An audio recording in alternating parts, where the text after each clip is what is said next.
Assalamu alaikum wa rahmatullahi wa barakatuh, and peace be with you, brothers and sisters of humanity. I hope all's well. I just did a live video, but the sound was terrible, so I decided to actually record the video instead. A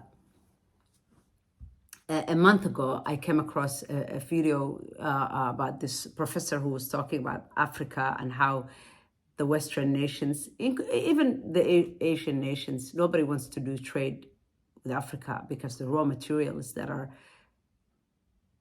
exported from Africa are the most vital for humanity, yet we don't want to do trade with Africa, because if these powerful countries did trade with Africa, in Africa, then their living standards would go down and Africa's living standards would go up. And so he just talks about this amazing plan. But here it is, here's the video. But then there's another video about this brother, an African influencer, who is talking about something similar, and how the Biden-Harris administration is actually trying to give Africans incentive for the LGBTQ agenda under the cloud of human rights, respecting human rights. Here's the first video. Sub-Saharan Africa has been fundamental to the global prosperity of the advanced countries, and Africa had a role to play. It has a role as a raw material producer. We will not allow Sub-Saharan Africa to escape that. Okay, we do everything to keep Sub-Saharan Africa where it is, also impoverished. It's absolutely vital for the prosperity of everyone else. So let's get clear about that. Okay, and this means all the economic structures, all the global institutions, and the economics we teach everyone is all designed to keep Africa exactly where it is. And whether it is Europe or US or now China, it's always the same.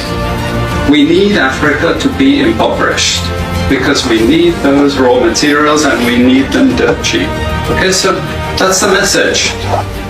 It doesn't mean to say that there's nothing Africans can do. Of course there is. This is what it's about. Because if Africa does do something different, I assure you living standards of all those in Europe and North America and Asia is going to fall. Okay? And that is a big price to pay. I assure you that the West is not going to allow that without a big fight. Okay? So the job of many Western academics is to convince Africans they have to keep doing what they're doing. Okay? And to show them it's your fault that you're poor. It's not our fault. It's your fault that you're poor. You know, so this is what we do in academic institutions. We know the basic forces that have caused this underdevelopment. We know it's colonization. We cannot afford to allow Africa to industrialize and start producing manufactures. Okay, so we will do everything to stop that. And I'm going to show you how we actually block that. We had East Asian rapid industrialization processes. So in the earlier period, we had Japan and Korea and Taiwan. Okay, rapid growth, sucking in raw materials from Africa, driving up the prices. After those countries finished industrialization, then Sub-Saharan African growth rate again fell. Sub-Saharan Africa is condemned to this role. Just the supplier of raw materials, not a manufacturer. The currencies are collapsing of these countries, and many of them are sub-Saharan African countries. After colonization ended, we needed new structures to keep these countries where they were. Okay? And the first of those is aid. Okay? We give them aid. Aid for what? Actually, we give them aid to keep repressive regimes in power. That's all. All the hypocrisy about transparency and democracy and bullshit like that, it's all bullshit. But it would go to country after country offering loans.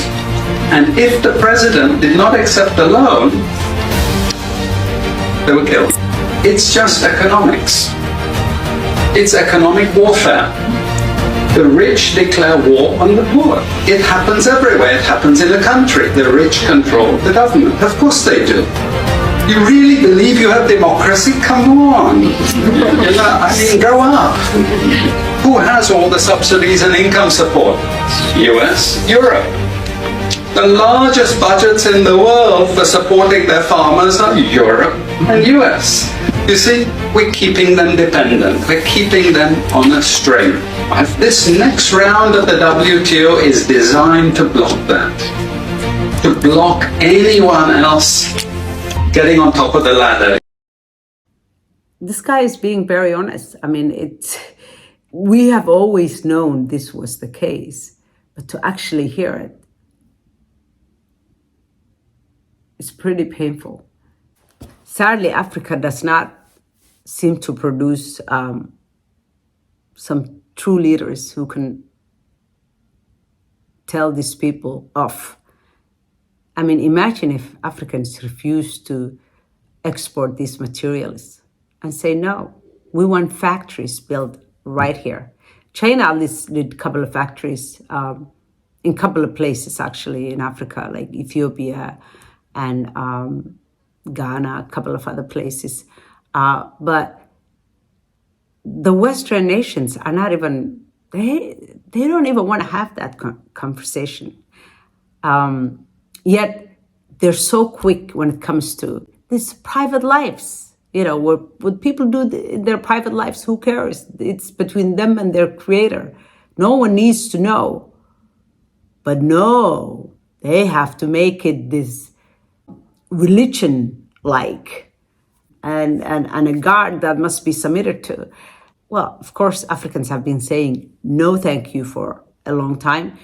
But I think they're taking even a harder stand now that a lot of other nations are standing up to America and the West and telling them, no, we don't want this agenda. There's no benefit for humanity when it comes to this agenda. I mean, imagine if we all submitted to this agenda, you know, then we cease to exist. Humanity will come to an end. And for people who are always talking about human rights, there's no better right than the right to exist. We're trying to export an agenda that's frankly, it's sort of a luxury item for Africans. Because you Westerners will not trade with us. We have other important, vital issues to attend to, you know, like fresh water and having food to eat, you know? This homosexuality thing, it's a luxury item for Africans, okay? Now, people should live and let live. But this is not the most important agenda for Africans right now. It is maybe to Westerners, but not to Africans. Here's this brother talking about this. You don't ask me what is it for? What is it for? For human rights. Across the river, China and Russia coming to South Africa, ask me for what? For what? For a military training and skills sharing of security. So the Americans are more interested in a transgender, homosexual agenda around the world. They will invest their money and give you money to protect human rights. Russia and China are coming with weapons and militarization strategies so that we can protect ourselves. So I want to say this very loud and clear to the Americans. Continue on your transgender agenda. Stay there. 16 million only for Zambia. The 16 million, ask me what is it for? What is it for? For human rights. Across the river, China and Russia coming to South Africa, ask me for what? For what? For a military training and skills sharing of security. So the Americans are more interested in a transgender, homosexual agenda around the world. They will invest their money and give you money to protect human rights.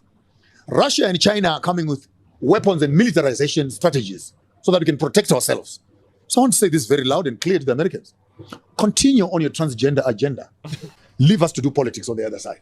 Because what we need right now is not a minority human rights activation. What we need is a societal transformation. And for you as Americans to think that we really envy that when you have an anti-lesbian, anti-gay, LGBT principle, then tourists would drop. Let me correct that once and for all, Smooth. And cut and clip this, and it must be loud and clear. Are you saying to me that all the tourists are gay? And when you hear that this is a non-gay zone, tourism will suffer? Question number one. Question number two. Are you saying that we don't have a right to expressing ourselves as Africans? Question number three. If democracy means majority rules and majority votes against a principle, then why won't you allow that to become law? Are you saying the minority must manage the majority, or the majority must manage the minority? Then if that whole ideology is wrong, then take democracy in a nice black dustbin bag and throw it outside. Because what you are telling us is by the people, for the people, with the people, and all those slogans you hear, what democracy represents. If we are 10 in the room and 9 people say no, and one person says yes, democracy says you go with the majority. So if we say we want to make Africa democratic, and the demographics of our democracy says no, then why do you philosophically want to manipulate the will of the majority to favor the will of the minority? Then this is where it really gets confusing to me. Because you're selling me one thing on one. I understand this democracy because it is based on the principle 1, 2, 3, 4, 5. When it comes to practice, no, you can't practice it like that. Then what do you want? You know, as someone who loves America, who is an American citizen, I love and adore this country. But I remember one of the things as a little girl that made me fall in love with America was the fact that America was such a macho country, that men were just big and strong, and we used to watch cowboy movies. It's because of the American culture, that the vast majority of the world fell in love with this country. And nowadays, we seem to be abandoning that big, strong, the hero of the story culture, and we are importing this agenda, that men can be women and women can be men, and it's okay to remove our children's healthy genitalia and breasts, and basically ruin their lives, because that's what it is. How could we allow children who cannot even have tattoo on their bodies to decide to become a different gender, which, by the way, they will never, ever be able to attain? It's truly saddening. The whole world's actually starting to stand up and say, no, thank you. Even if we're hungry, this is not something we are willing to submit to. It's truly tragic what America has become. That this is the most important issue of our time. Sexuality. People should just live and let live. Forcing people to accept this, to participate, no. It's just not sustainable. And it's just going to keep creating animosity between human beings. And human beings don't do well being forced to something that they don't want to be part of. Anyway, thank you so much for watching. God bless.